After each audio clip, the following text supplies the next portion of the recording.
समर्थ crop care या कंपनीमार्फत प्रशांत गवळी मार्फत आणि त्यांच्या संचालक मंडळांमार्फत आम्ही सगळ्यांची आर्थिक फसवणूक झाली होती. ऑगस्टपासून ही फसवणूक झाली होती. वेळ काढूपणा, तारखांवर तारखा चालले होते. आज त्यानंतर आम्ही बरेच दिवस पोलीस प्रशासनाकडे आम्ही याच्याबद्दल न्याय मागण्यास गेलो आणि आज स्वतः पोलीस आयुक्त समोर येऊन आम्हाला त्यांनी या प्रकरणामध्ये FIR दाखल करून योग्य ती कारवाई करणार असं सांगितले. फसवणूक झाली होती काय सांगाल? आमची आर्थिक फसवणूक झाली होती. आम्हाला 20 महिन्यामध्ये दाम दुप्पट करून देण्याचे आश्वासन दिले होते आणि ते पूर्ण करण्यात आले नाही.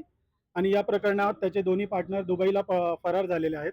प्रशांत गवळी इथे आहे, CP ऑफिसला येणं जाणं करत असतो. बोल.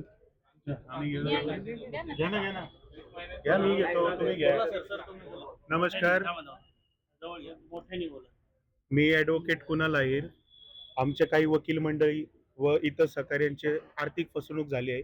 समर्थ क्रॉप केअर, प्रशांत गवळी, पूजा गवळी व इतर 66 लोकांनी मिळून ही फसवणूक केली आहे. आर्थिक 20 महिन्यात डबल करून देतो म्हणून यांनी ही पैसे गोळा केले आणि त्याच्यानंतर 1-2 हप्ते देऊन सगळ्यांचे पैसे बंद केले. काही शेतकरी बंधू व काही लोकांनी घर गहाण ठेवून यांना पैसे दिले व सगळ्या लोकांची फसवणूक झाली. काहींचे घर गहाण ठेवायची परिस्थिती होती, त्यांनी 2 लोक मृत्यू पडलेत आणि अशी सगळ्यांची यांनी फसवणूक झाली.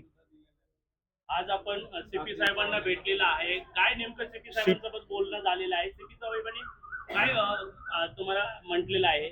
CP साहेबांनी सांगितलं की गुन्हा दाखल केलाय आणि चौकशी चालू आहे. आमची सगळ्यांची दखल घेतली जाईल. सगळ्यांनी ऍडव्होकेट आज CP साहेब माझा ऍडव्होकेट अमित शिंदे बोलत आहे. आज ज्या प्रकारे CP साहेबांनी आम्हाला आश्वासन दिलेलं आहे की FIR दाखल करून घेतो, त्यांनी त्वरित ते करून घ्यावी. वेळ आल्यास त्यांनी नाही घेतली तर तुम्ही सर्वांनी आम्हाला सहकार्य करावे ही विनंती आहे.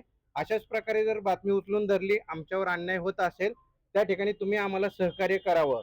आज रोजी त्यांनी फक्त आश्वासन दिलेलं आहे की आज उद्यामध्ये आम्ही FIR दाखल करतो. आज अखेर FIR दाखल नाही.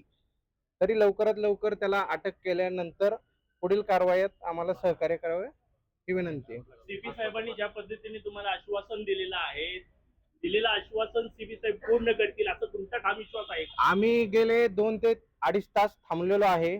त्या प्रकारे त्यांनी आम्हाला सांगितलेले आहे त्वरित लवकरात लवकर आज उद्यामध्ये करतो. त्यांनी आम्हाला कॉपी दिल्यानंतरच आम्हाला समजेल की त्यांनी गुन्हा दाखल केला आहे का नाही.